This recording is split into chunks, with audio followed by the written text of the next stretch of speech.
kalian Yusra Febianti dari Universitas Negeri Surabaya dan ini rekan saya. Halo, perkenalkan nama saya Nur Ahmad. Biasa dipanggil Kak Jai. Saya pembina dari Gugus Depan MTS dan SMKD. Oke, saya pembina dari SDN Muara 3. Di sini kita akan bercerita-cerita tentang perbedaan di Pramuka SD dan juga SMP yang katanya sama-sama penggalang. Selanjutnya kan sama-sama penggalang SD sama SMP kan katanya berbeda tuh. Itu gimana yang kakak rasakan saat setelah megang SMP ternyata disuruh megang SD? Untuk perbedaannya itu sangat signifikan. Mulai dari tingkat kenakalan, mulai dari tingkat keseriusan untuk di hal pramuka itu sangat beda sekali. Beda itu mencolok sekali. Untuk di tingkat SMP itu biasanya anak-anak itu masih di masa proses dari kanak-kanak menuju ke remaja. Apa nggak namanya? Bukan itu kita. Peralihan dari masa kanak-kanak ke masa remaja. Masih pemikiran mereka itu masih sangat labil. Jadi ada beberapa anak itu yang suka dengan pramuka dan ada beberapa anak juga yang tidak begitu suka dengan pramuka. Kita dengan alasan mereka tersendiri. Kalau untuk yang SD dan temannya anak masih kecil, bilang kecil ya, bukan kecil, masih pramuka, sudah memasuki pramuka penggalan. Itu perbedaannya itu tingkat nakalnya itu aja, sama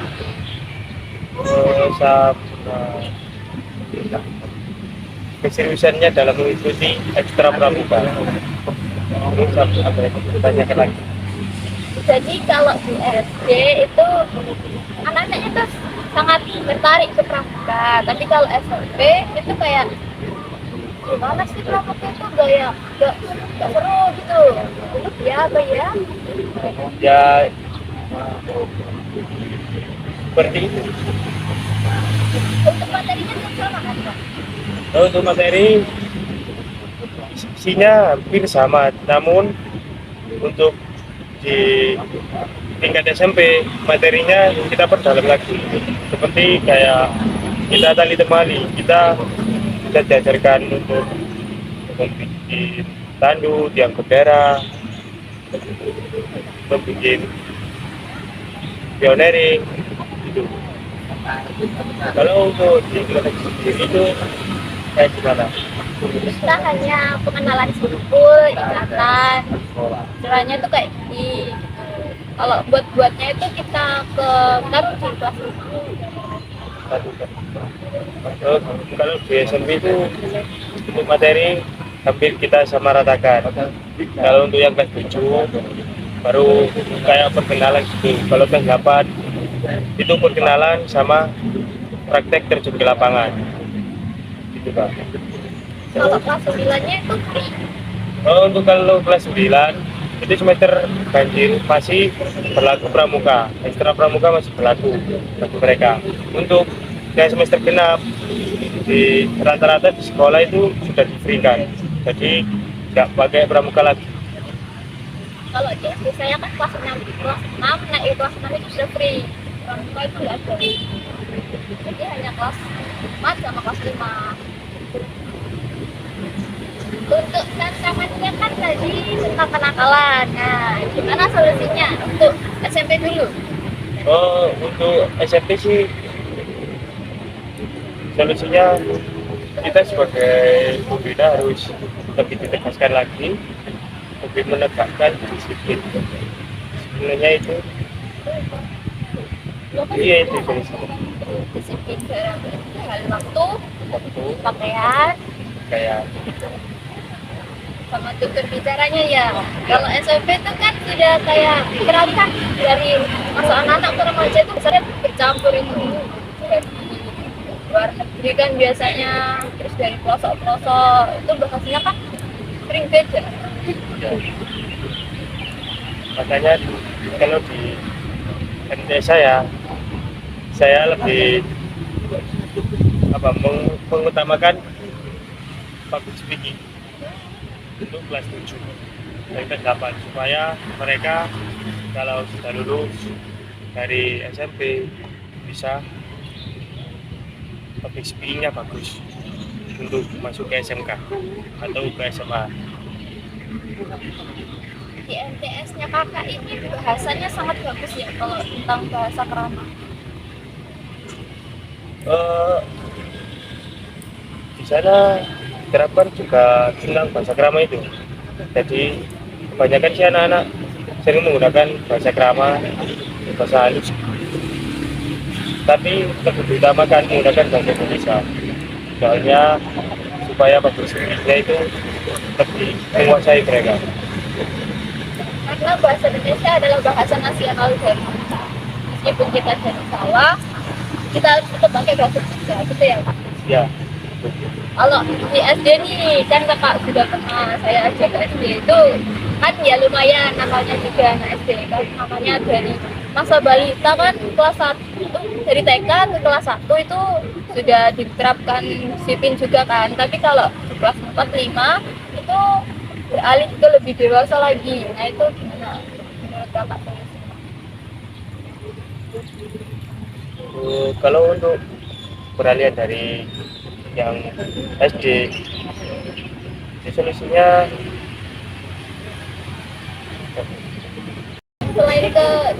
selain dikasih permainan kak?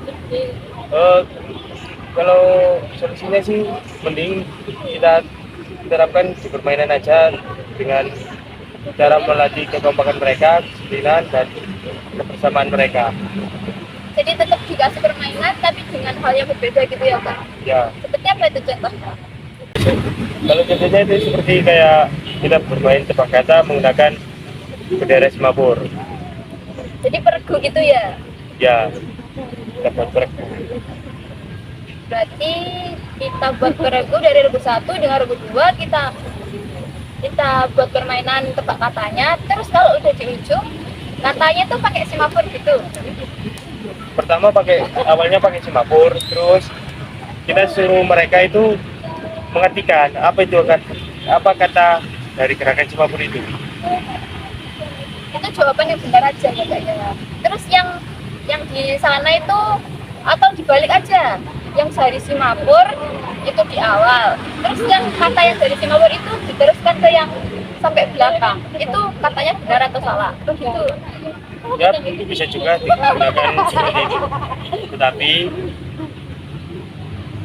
lebih baiknya sih dari awal Singapura terus lanjut sambung kata kedua menggunakan kata, terus terakhir kita kembali menggunakan Singapura lagi.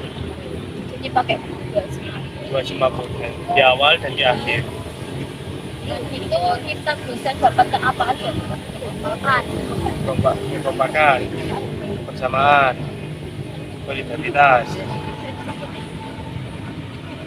terus apa lagi? Materi Singapura juga masuk ke Ya, juga materi Singapura. Juga mereka belajar mengenal sandi-sandi baru. menurut kakak kan kalau sandi Morse itu kan ada 3 nih cara untuk memperkenalkan ke anak-anak SD. Kita pakai yang SD dulu aja, yang SMP nanti aja. Yang pertama pakai tulisan, yang kedua pakai peluit, yang ketiga sama pakai bendera. Menurut kakak yang paling efisien itu dikasih ke anak SD yang mana? Untuk kalau tingkatan SD sih yang lebih efisien dulu itu menggunakan tulisan dulu biar mereka paham perbedaannya dari huruf A sampai Z. Kalau di SMP kita mulai menerapkan pakai peluit sama pakai bendera. Ya,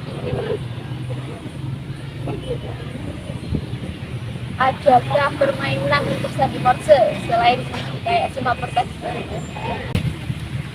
nggak ada kak. Kalau di pramuka itu kita sering menggunakan tebak-tebakan, baik menggunakan bendera Singapura ataupun menggunakan fluid sandi Morse.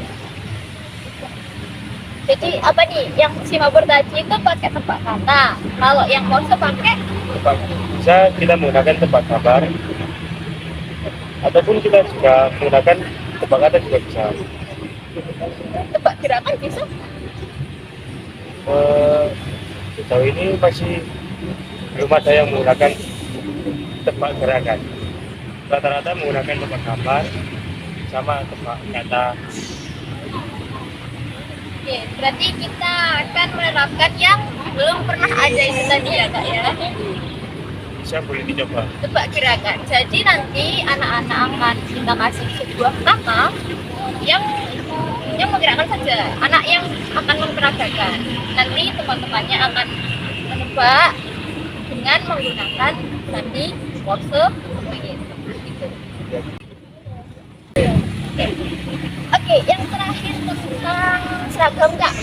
Kan kalau di SD itu kan peralihan nih dari siaga ke penggalang. Nah itu seragamnya anak-anak masih pakai siaga dan pihak sekolah juga sangat menekankan harus beli seragam penggalang nih. Gak apa-apa pakai seragam siaga dengan catatan tidak boleh melebihi siku yang perempuan. Untuk yang tingkat SD sih masih dimaklumi karena kan masih beralih dari siaga ke penggalang itu kan waktunya sangat dekat, jadi masih dimaklumi. Yang penting tidak melebihi, tidak menyamai dengan seragam anak siaga. Lalu Terletak di kolomnya bedanya. ya terletak di kolomnya sama bed tanda cakapan khusus sama tanda cakapan umum. Berarti kalau di SMP itu harus penggalang semua ya seragamnya. Kalau di SMP itu diharuskan menggunakan seragam khusus penggalang dan tidak boleh menggunakan seragam siaga. Kelas 3. Mungkin sudah cukup. Makasih atas waktunya ya kak. Sama-sama kakak. Bye-bye.